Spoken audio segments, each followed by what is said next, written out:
ইমান মানুহ ইয়াত একগোট হোৱাৰ কাৰণ এইটোৱে, যিটো অৰুণোদয় আগতে পাই আছিল এইবিলাক মানুহে যোৱা মাহৰ পইচাবিলাক উঠাইছে, কিন্তু বৰ্তমান এইবিলাক যিটো আমাৰ এই 3.0 এটা লিষ্ট ওলাইছিল অৰুণোদয়ৰ, এই লিষ্টখনত ফাইনেল লিষ্টত এইবিলাক মানুহ আগতে পইচা পাইছে, এতিয়া এইবিলাকৰ নাম নাই।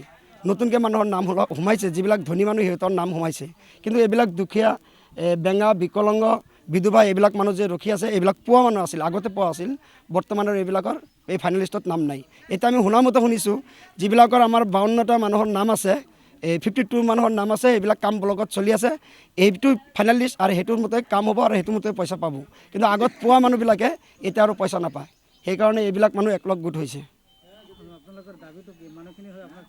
এতিয়া এই মানুহবোৰ বিকলাংগ বিধৱা আৰু বোবা এইবিলাকৰ মানুহ হৈ আমি সকলো ৰাইজৰ হৈ এটা আমি আমাৰ মুখ্যমন্ত্ৰী হিমন্ত বিশ্ব ছাৰক এটা দাবী জনাইছোঁ যে যাতে এই মানুহবিলাকৰ নাম আমাৰ এই অৰুণোদয়ৰ পৰা বঞ্চিত যাতে নহয়।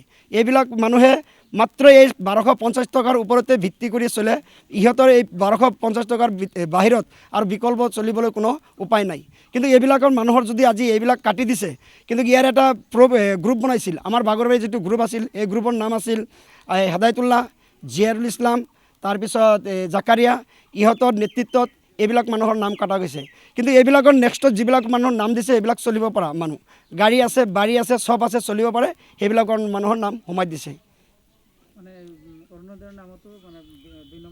হয়, অৰুণোদয়ৰ নামতে 100% 2 নম্বৰী চলিছে, খালি আমাৰ এই বাগৰবাৰীৰ নহয়, অল গলন্দি জিপিত 2 নম্বৰী চলিছে। আপোনালোকে আৰু খোজ কৰিলে যে চাব পাৰিব, এনেকুৱা ধৰণৰ হৈছে। আৰু এটা মই আমাৰ হিমন্ত ছাৰক বিলম্বভাৱে অনুৰোধ জনাইছোঁ যাতে এই মানুহখিনিৰ কাৰণে কিবা এটা ব্যৱস্থা কৰি দিয়ে। ব্যৱস্থা নকৰিলে এইবিলাক মানুহৰ বিকল্প চলিবলৈ কোনো ধৰণৰ ৰাস্তা নাই। এইখিনি কৈ মোৰ বক্তব্য মই সামৰিছোঁ।